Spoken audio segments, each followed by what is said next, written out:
Ya, ayo kita belajar saudara. Saya percaya hidup kita itu hari-hari ya, secara normal, secara umum. Baik itu anak muda, baik itu orang tua.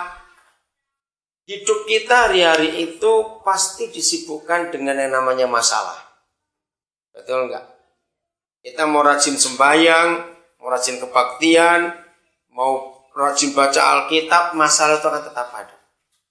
Nah seharusnya saudara, seharusnya kita itu jangan disibukkan dengan yang itu-itu terus. Maaf kalau saya katakan kalimat ini ya, seharusnya kita ini makin tambah umur, makin tua, ya, harusnya kan makin pintar. Betul tidak?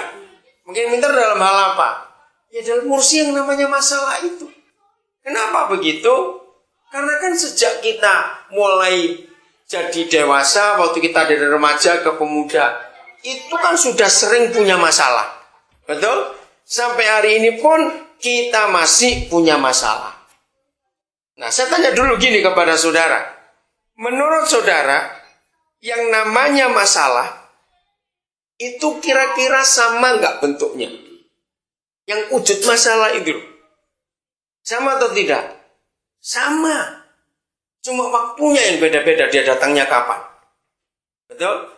Nah, kalau kita percaya bahwa yang namanya masalah itu sama, ya cuma itu saja. Kalau nggak masalah tersinggung, masalah sakit hati, masalah duit, masalah keluarga, nanti masalah kerjaan, nanti masalah rumah, nanti masalah anak. Betul? Yang muternya cuma itu saja. Nah, hari ini kita akan belajar sebetulnya yang disebut masalah itu, saudara. Ya, dengarkan. Yang disebut masalah itu simpel sekali. Cuma ada dua hal yang kita mau temukan disebut masalah itu. Nomor satu, masalah yang paling sering terjadi dalam diri kita ketika kita mikir gini. Nanti orang ngomong apa? Coba renungkan dia atau tidak. Nanti orang ngomong apa? Ngerti gak maksud saya ini? Berapa banyak di antara kita punya masalah gara-gara itu? Nanti orang ngomong apa? Coba jawab, iya atau tidak? Berapa kali kita punya masalah gara-gara itu? Contoh kecil saja, contoh kecil. Walaupun ini tidak umum, tapi ini sering terjadi. Ada keluarga mau nikahkan anak. Jelas uang itu pas-pasan. Jadi kalau dipakai pesta, pasti nggak cukup. Apalagi model pesta kita orang Indonesia. Undang dikit salah, undang banyak salah. Betul enggak? Nah, sebetulnya ini kan bukan masalah sebetulnya. Loh, betul tidak? Kenapa jadi masalah? Loh, tadi baru ngomongin. Kenapa itu jadi masalah? Nah, nanti orang ngomong apa? Bayangin, orang itu anaknya 5. Setiap mantu kita diundang. Lah kita punya anak nikah nggak undang gimana? Ayo. Nanti orang ngomong apa? Kan goblok sekali. Kalau memang karena itu kita harus punya utang. Kasihan yang kawin dong. Betul? Yang kawin kan gak ingin punya utang. Yang kawin ingin bahagia. Nah yang kurang ajar kan orang tuanya. Nah, betul tidak? Kenapa kurang ajar orang tuanya? Karena gengsi. Nanti orang ngomong apa? Nah, betul tidak? Kalau saya nggak jadi gini, ya udah. Kalau memang orang begitu ngomong, ya kamu aja mestain anak saya. Kok repot-repot? Betul? Loh, ya atau tidak? Coba jawab. Nah dalam hal ini saudara, kita menemukan satu hal yang kita salah. Seharusnya dalam hidup kita ini bukan tergantung orang ngomong apa. Seharusnya kita bergantung Tuhan ngomong apa. Amin kan ini cepat. Bayangkan kalau seluruh hidup kita, setiap aspek, setiap segi, setiap hal yang kita alami, selalu kita pikirkan Tuhan ngomong apa. Itu luar biasa, saudara. Nah, karena kita tidak pernah punya konsep dengan prinsip Tuhan ngomong apa, maka itu kita selalu hidup terombang-ambing oleh kata orang. Yang lebih celaka lagi, ya ini istilah saya untuk mempermudahkan pemikiran, ya. Jadi Tuhan berfirman. Itu kan artinya Tuhan berbicara. Betul tidak? Nah saya ingin buat apapun yang orang ngomong, itu pun saya sebut sebagai firman. Jadi nggak maksudnya untuk mempermudahkan. Nah, saya tanya gini ke saudara, jujur ya, jujur. Firman Tuhan atau firman tetangga yang lebih gampang dihafal? Ayo coba jawab. Firman Tuhan atau firman tetangga lebih gampang dihafal? Ayo jawab. Apalagi firman mama mertua. Wah, itu lebih gampang dihafal itu sudah. Betul? Nah, kenapa itu bisa terjadi dalam hidup kita? Coba, maaf ya, jangan marah. Nggak usah jawab, cuma tanya saja kok, nggak perlu jawaban. Ayo, ini kan hari Kamis. Minggu yang lalu, saudara dengar khotbah apa? Maaf, jangan jawab. Kalau nggak garuk-garuk, iya khotbah apa ya? Coba omongan tetangga yang 14 tahun yang lalu. Ayo, ingat atau lupa? Kira-kira. Ngerti nggak contoh ini, saudara? Nah, jadi sebetulnya itulah masalah hidup kita. Karena kita tidak pernah hidup tergantung Tuhan ngomong apa. Kita hidup tergantung karena orang ngomong apa. Kan goblok sendiri kalau begitu. Rugi sekali. Sudah 3 tahun, 4 tahun mobil nggak ganti-ganti. Akhirnya harus ngutang lagi. Lu kenapa ngutang? Habis nanti orang ngomong apa kau ganti-ganti mobil? Bodoh nggak seperti itu? Seharusnya apa saja yang kita lakukan dalam hidup selalu ingat papaku ngomong apa ya? Papaku ngomong apa? Yang kedua, masalah itu sebetulnya ya kalau kita mau pelan-pelan menyelidiki itu, masalah itu sebenarnya kalimat itu begini. Sebuah keinginan yang tidak tercapai. Betul? Itu masalah. Ayo, yang sudah menikah semua kita pasti tahu. Ya. Yang belum menikah, nikah dulu nanti baru tahu. Ya. 90 sekian persen persoalan yang terjadi pada rumah tangga kita gara-gara ini. Kita kecewa karena pasangan kita tidak mengerti, tidak bisa memenuhi yang kita inginkan. Dan kita nuntut. Betul? Iya atau tidak? Oke. Saudara lihat. Kenapa orang gila? Kalau kita ketemu mereka, orang gila itu hidupnya paling enak. Nggak pernah punya masalah apa-apa. Betul? Kenapa orang gila bisa begitu? Karena mereka nggak nuntut apa-apa. Nggak punya rumah oke. Nggak pernah beli baju juga oke. Betul nggak? Tidur di mana oke. Makan sembarangan, nggak harus pakai jam 3 kali sehari, nggak apa-apa. Iya atau tidak? Jawab jujur. Karena orang itu nggak menuntut apa-apa, dia terima. Yang ada ya sudah. Jadi ingat, masalah bagian kedua, ketika kita tidak terpenuhi yang kita inginkan. Yang pertama kita buat untuk nomor 2 ini, kita pasti nyalakan keadaan. Betul? Lihat keadaan. Nah, kalau keadaan kita nggak bisa salahkan, kita pasti cari salahkan siapa? Masa nggak tahu? Nyalakan orang lain. Pasti begitu. Karena kita nuntut. Itu kan gara-gara kamu. Habis kamu nggak mau begini-begini, aku kan minta begini-begini. Nah, itu masalah. Maka itu saudara dalam hidup ini, jangan punya tuntutan apa-apa termasuk pada pasangan kita. Tapi harapkan sesuatu. Beda nggak? Menuntut dan mengharapkan itu beda jauh. Kalau mengharapkan, maka keinginan tidak tercapai, kita kecewa tidak? Jawab, kecewa tidak? Tidak, kalau gitu cuma mengharapkan. Karena tidak menuntut, ya sudah. Memang gak bisa didapat, mau apa? Hal yang kedua di nomor 2 ini, kenapa bisa ada masalah? Karena kita takut. Aduh, kalau begini bagaimana? Kalau gitu bagaimana? Takut. Ya sudah. Maaf, saya cerita. Saya nyekolahkan anak-anak cukup banyak. Nah, sering kali, gak cuma sekali 2 kali. Itu sering kali. Saya gak bisa bayar SPP mereka, uang sekolah mereka karena terlambat. Nah, orang lain itu masalah. Buat saya tidak. Loh, kok tidak masalah gimana? Saya bilang pada mereka, ya sudah, kalau Bapak telat kirim, ya didenda, kan cuma itu hasilnya. Loh, coba jawab, iya atau tidak? Kan cuma didenda saja. Nah, denda itu buat saya nggak masalah. Lu mau nyalakan siapa? Memangnya nggak ada. Oh, nggak ada yang amin. Nah, ya sudah. Saudara punya mortgage juga, nggak bisa bayar, ya didenda. Nggak usah jadikan masalah. Ya udah didenda. Loh, nanti kalau sampai sudah sekian bulan nggak ada, disita, ya sudah cari rumah lain lagi. Mau apa? Kok repot? Loh betul, harus begitu hidup. Loh kok nggak semudah itu? Nah, dengar, kenapa nggak semudah itu? Karena kita hidup nanti orang ngomong apa?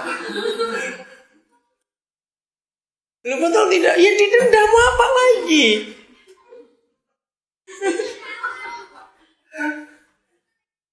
Jadi sekarang kita tahu masalah itu siapa yang buat? Ini sendiri yang buat. Oh sebetulnya nggak ada masalah kok. Karena kita takut. Nanti bagaimana? Nanti bagaimana? Ya apanya yang susah? Sungguh. Kalau kita mau hidup seperti itu, wah itu luar biasa. Lalu dari semua ini intinya di mana? Intinya gampang. Ternyata kita belum bisa mengerti pikiran papa kita. Kalau kita ngerti pikiran papa itu luar biasa. Ayo kita lihat contoh. Siapa ingat kisah Yusuf di Mesir? Betul? Diapain Yusuf? Dijual, difitnah oleh kakak-kakaknya. Ya. Nah, sebetulnya itu masalah tidak? Lu jawab, masalah tidak buat Yusuf. Kalau buat kita, sangat besar masalahnya itu.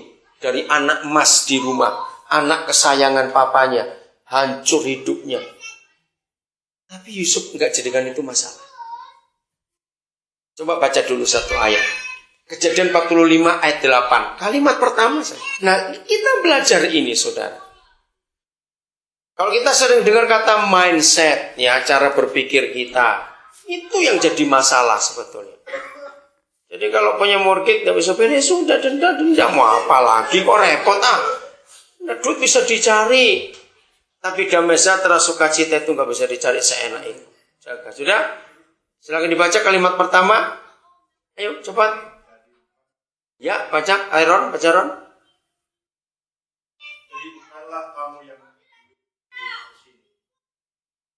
Coba lihat. Itu kali pertama setelah 20 berapa tahun itu ya? 18 tahun Yusuf nggak ketemu kakak-kakaknya. Itu pertama kali ketemu. Ngomong ngaku, ini aku adikmu yang kau jual itu. Nah begitu ketemu 10 kakaknya itu dengan Benyamin adiknya. Bukan kamu. Kalau saya pakai bahasa ini, yang menjual aku ke Mesir bukan kamu. Tapi Tuhan yang nyuruh aku. Ayo, masuk akal nggak ngomong kayak begini? Jelas kakak-kakaknya kok yang jual dia. Tapi kenapa dia bilang itu Tuhan yang nyuruh? Untuk mendahului kamu. Nah, ini cara kita berpikir. Nah, orang Kristen yang nggak kenal Papa di surga akan maki-maki. Tapi ingat, sebelum Yusuf jadi orang hebat itu masih ingat, ada satu peristiwa lagi. Ingat, istri Potifar cari masalah, betul? Memfitnah dia. Saudara, kalau sampai Yusuf itu model kita, pasti kita bisa nyumpah-nyumpahi Tuhan. Enggak Kristen lagi kalau begini sudah. Untuk apa aku hidup kudus? Kan hidup kudus loh dia. Enggak mau berzina. Saya sering bicara pada banyak orang, untung Yusuf bukan orang Indonesia. Untung betul-betul. Hubungannya apa? Oh, kalau Yusuf orang Indonesia, rusak itu rencana Tuhan. Kenapa rusak? Lihat itu model orang Indonesia itu, saudara ya. Maka itu sampai rusak negara itu ya gara-gara sistem ini. Orang Indonesia itu paling penjilat pejabat. Betul? Lihat tuh, karena sistem ini. Begitu ada pejabat naik, wah didekati dulu. Minta proyek masalahnya. Nah, kalau Yusuf mikirnya kayak orang Indonesia, wah, Potifar itu pejabat tinggi loh, saudara. Nomor 2 di bawah Firaun. Bayangkan kalau sampai Yusuf itu orang Indonesia, dia pikirannya, wah, lumayan ini istri pejabat tinggi. Betul? Kalau aku mau dengan dia, kira-kira nasibnya berubah gak? Coba berubah gak nasib Yusuf? Langsung berubah. Tapi bukan itu cara Tuhan. Maka itu ketika dia dipenjarakan dengan fitnaan, aku mau diperkosa, habis. Diadili, maaf, divonis umur hidup tanpa diadili dan tidak boleh panggil pengacara. Langsung masuk.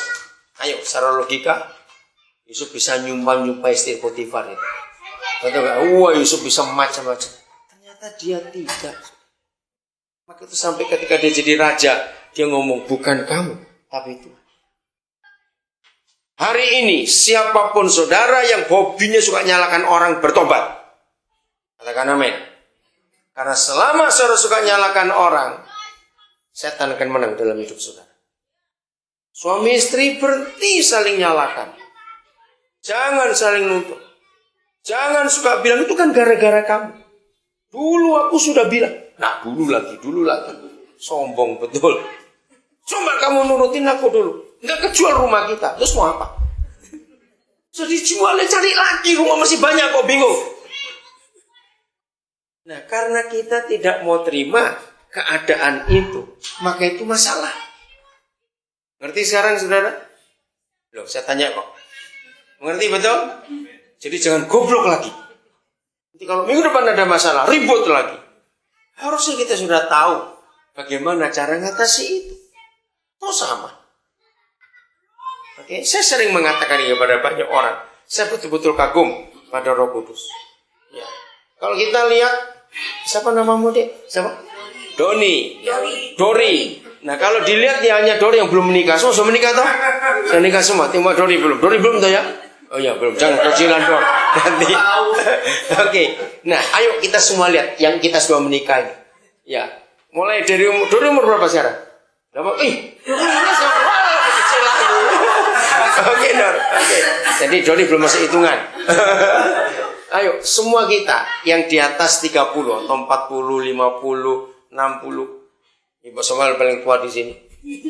Nah, ini cara saya ngitung dalam hidup saudara. Tahun 70-an yang lalu, kita sudah 50-an tahun ke atas. Ya. Kita pernah punya masalah enggak? Ayo, tahun 70-an pernah punya masalah? Siapa yang masih di Indonesia? Oh, belum lah. Iya, sudah 50 tahunan, Ling. Ling enggak didengar tadi bilang yang 50 tahunan. Jadi kamu tuh masih kecil dong nih. Salah kawin kalau begitu. Tahun 70-an belum lahir gimana? Oke. Ada masalah buat kita yang sudah 50-an tahun ke atas, umurnya tahun 70-an? Ada. Tahun 80-an, siapa yang sudah di Sydney? Siapa yang masih di Indonesia? Kita pernah punya masalah tidak? Oh, betul. Tahun 90-an, ada yang pernah masalah enggak? Dan kamu sudah lahir dalam 90-an ya? 21 enam, sudah mulai. Oke. Tahun 2000-an ada masalah tidak dalam hidup kita? Banyak ya sudah. Nah, lihat itu. Berarti dari setiap dekade yang kita lewati, atau dekade ya, setiap 10 tahun itu tetap ada masalah. Dan kita nggak bisa menghindar. Tapi lihat faktanya. Semua masih seger-seger, bunter-bunter begini. Ngerti kata itu? Berarti kita orang hebat gak? Nah yuk jawab cepat. Mana ada yang kurus kering? Tidak ada. Malah semua udah gak dihitung. Dori lagi. Dor, jangan dengerin Dor. Saya bilang Dori belum dihitung. Gitu aja. Lihat ini semua kita bunter-bunter begini. Ayo. Masalah apa yang kita hadapi? Ngerti nggak contoh ini saudara? Berarti dengar ya, ini kita harus tahu. Yang tanpa Tuhan pun, yang nggak Kristen sekalipun, kita lihat keluar sana, luar biasa. Ini masih dalam pembicaraan seorang orang Australia. Betul, Kevin Rudd kasihan sekali. Ya, tapi lihat kalau kita lihat hari ini baca di koran, nggak ada masalah buat dia. Malah Ban Ki-moon memberi dia kesempatan untuk jadi pemimpin nanti. Bagaimana menghadapi climate change ini, global warming ini. Luar biasa. Kok kita lihat Kevin Rudd enak sekali. Dia terima keadaan itu. Kita nggak lihat mukanya sampai dilipat-lipat gitu. Enggak. Padahal secara hal dia malu sekali. Kenapa kalah? Tapi dia orang yang luar biasa. Jadi situ kita belajar lagi. Masalah itu kita yang buat sendiri, bukan orang lain. bukan keadaan. Kalau kita bisa menerima semua keadaan dengan baik, kita nggak akan takut. Jadi kalau besok atau besoknya lagi ada masalah, ya seharusnya semua kita tuh berkata, oh lu lagi, ayo duduk sini baik-baik ya, mau apa sekarang? Kok nggak amin? Lu betul nggak? Kan sama ya, kamu lagi mau apa lagi? Jadi tanpa Tuhan pun dunia bisa seperti itu.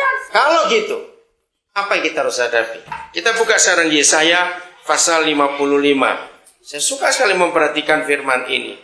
Jadi masalah sesungguhnya itu bukan masalah itu. Masalah sesungguhnya terletak di bagian hidup ini, saudara. Di bagian ini. Dari kehidupan kita. Jadi belajarlah dari Yusuf. Begitu banyak masalah dihadapi, tapi dia nggak anggap itu sebagai masalah. Saya baca mulai ayat yang ke-8 dan 9. Sebab rancanganku, rancangan Bapa di surga, bukanlah rancanganmu. Dan jalanmu bukanlah jalanku.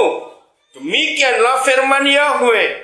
Seperti tingginya langit dari bumi, demikianlah tingginya jalanku, kata Bapa, dari jalanmu, jalan kita. Dan rancanganku dari rancanganmu. Jauh sekali. Siapa kalau saudara punya teman, punya showroom mobil, jual mobil, mobil-mobil mewah, ya, bukan mobil-mobil yang biasa. Pemilik showroom itu punya 2 anak. Satu umur 9 tahun, 2 umur 7 tahun. Dengarkan, ini ilustrasi. Suatu hari anak yang pertama umur 9 tahun maksa papanya. Papa kan punya mobil banyak di toko ini. Kenapa saya minta satu Papa nggak pernah kasih? Nah, buat anak itu masalah tidak? Buat anak itu masalah tidak? Masalah. Ayo, segila-gilanya Papa itu. Ya udah ambil satu, suka kamu milih sana. Begitu atau tidak? Kenapa enggak? Nah, karena dia masih kecil. Lalu, di mana masalah itu? Bukan. Ayo, kamu sudah punya SIM belum? Enggak nembak ya, sorry ya. Enggak nembak toh, SIM enggak. Jawabannya betul, nggak bisa bikin SIM. Tapi bukan itu masalah sesungguhnya. Kapan Papa itu akan kasih mobil anak itu? Iya, kalau sudah gede. Jadi masalahnya kan di ayat ini. Caramu berpikir dengan cara Papa berpikir itu beda. Rancanganku, planningku bagi Papa buat kamu itu beda. Nggak sejalan yang seperti kamu pikirkan. Jadi masalahnya bukan Papa nggak mau kasih, tapi belum waktunya. Nah, seperti itu kita belajar. Kenapa Yusuf bisa terima keadaan yang gak enak sekalipun? Karena dia tahu waktu papaku belum datang. Biarin aku jalan di sini dulu. Luar biasa, saudara. Kalau kita bisa hidup seperti itu. Sungguh. Kalau gitu masalah sesungguhnya adalah kita harus mulai apa? Menyesuaikan. Mengenali. Kemauan papaku ini apa dalam hidup ini. Yang dia inginkan itu apa dalam hidup. Wah, itu kan luar biasa. Maka itu saudara, tidak semua orang yang ke gereja mendengar firman, itu mendengar. Betul nggak? Coba saya ulangi pertanyaannya. Tidak semua orang ke gereja yang semuanya sedang mendengar firman, tapi tidak semuanya sedang mendengar. Kok bisa? Nah, karena pikirannya bisa ke Chinatown, bisa ke King's Cross, bisa kemana. Orangnya di situ. Sirus ke depan, manggut gitu, tapi lain yang dipikirin. Betul? Maka itu kita harus menyamakan pikiran Papa di surga. Kita harus menyamakan. Semua anak-anak kita yang punya masalah dengan kita, sebetulnya masalahnya di sini. Mereka belum bisa ngerti pikiran kita. Mungkin cara kita nyampaikan pada anak-anak itu salah, sehingga mereka nggak ngerti. Suatu saat saya dapat kiriman SMS bagus sekali. Ya. Sama-sama mendengar perintah. Tapi kenapa satu berhasil, satu tidak? Saya nggak tahu dapat dari mana, tapi itu kisah bagus. Satu keluarga yang cukup sederhana, bukan orang kaya. Punya 2 anak, anaknya masing-masing sudah punya usaha. Tapi mereka bukan pengusaha kaya, mereka cuma punya motor saja, bukan mobil. Nah, ketika papanya mau mati, nggak bisa ninggali warisan apa-apa, cuma ninggali 2 pesan 2 pesan saja. Pesan pertama bilang, kalau kamu punya utang, orang utang kamu, jangan kamu tagih. Yang kedua, papanya bilang, kalau kamu kerja, karena kamu naik motor, jangan tubuhmu langsung kena sinar matahari. Nah, 2 anak ini bingung. Kok nggak ninggalin warisan, ninggalin pesan begitu aja kan aneh. Ya, nah, ya udah, akhirnya terus papanya meninggal. 5 tahun kemudian, si mama datangi anak pertama dan anak kedua untuk ngecek keadaan. Ternyata 2 anak itu punya nasib yang bertolak belakang. Mama sedih ketika melihat anak yang satu. Kenapa usahamu hancur begini? Sampai kamu gak bisa apa-apa lagi. Sampai kamu gak bisa ngurus anak-anakmu, gak bisa sekolah, gak bisa makan. Kenapa? Ya karena saya nuruti pesan papa. Lu pesan yang mana? Papa bilang, kalau ada orang utang, jangan ditagih. Ya saya gak nagih. Ya lama-lama habis modal ini.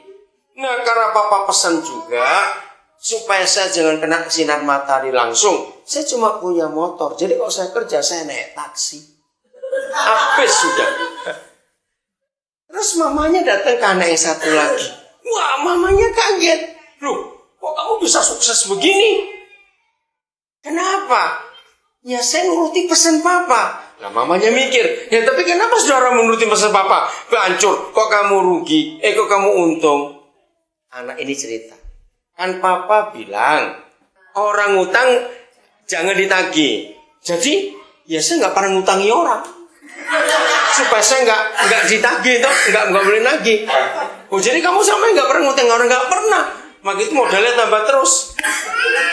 Terus yang kedua, kan papa pesan, jangan kena sinar matahari. Jadi pagi-pagi sebelum ada matahari, saya bisa berangkat dulu ke toko ini. Terus saya kalau malam baru saya pulang. Jadi langganan-langganan tahu toko saya bukanya pagi sampai malam. Ngerti ilustrasi itu, saudara? Nah, dua-dua menerima pesan yang sama. Kenapa satu berhasil, satu tidak? Karena pikir. Karena apa, Don? Karena penalarannya. Karena mindsetnya itu, cara berpikir. Tiap minggu, tiap kebaktian kita dengar firman. Betul, dari Alkitab yang sama.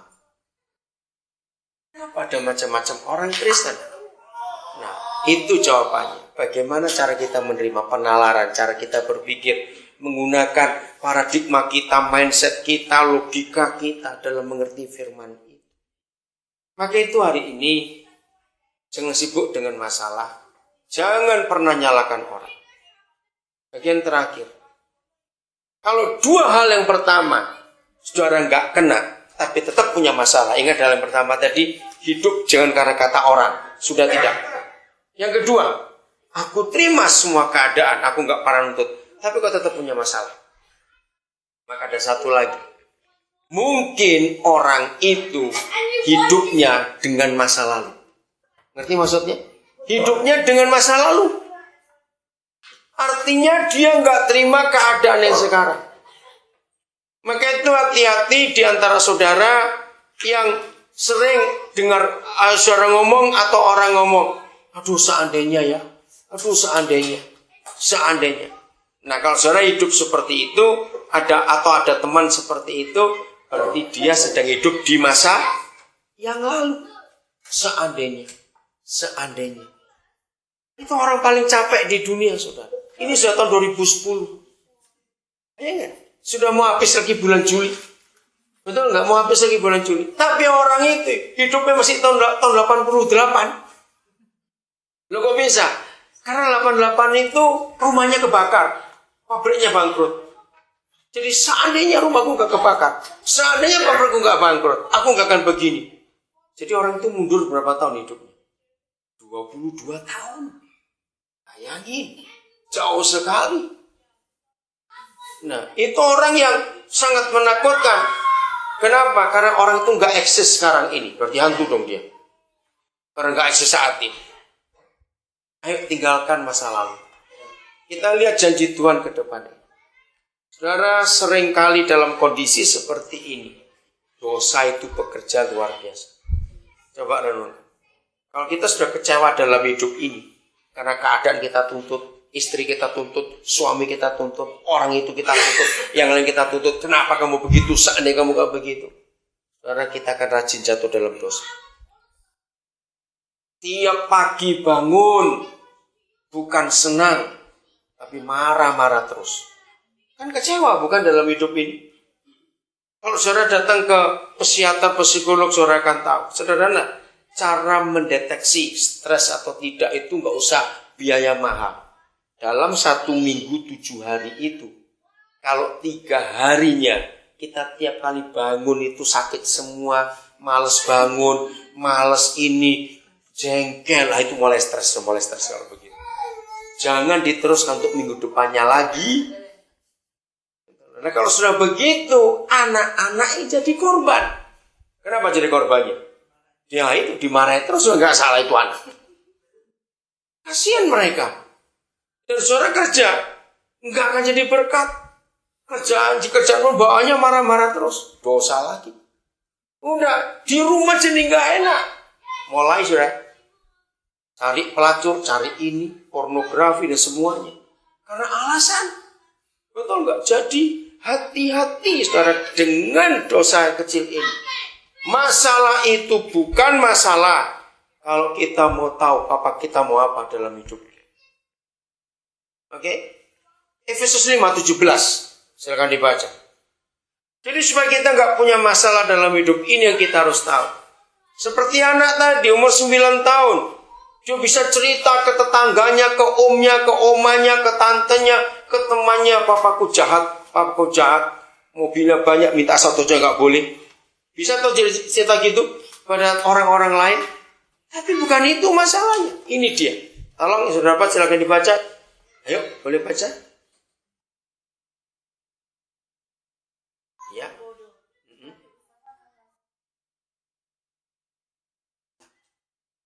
Saudara, masalah yang utama dalam hidup kita adalah ketika kita jadi bodoh. Kapan kita bodoh? Bukan karena kita nggak sekolah.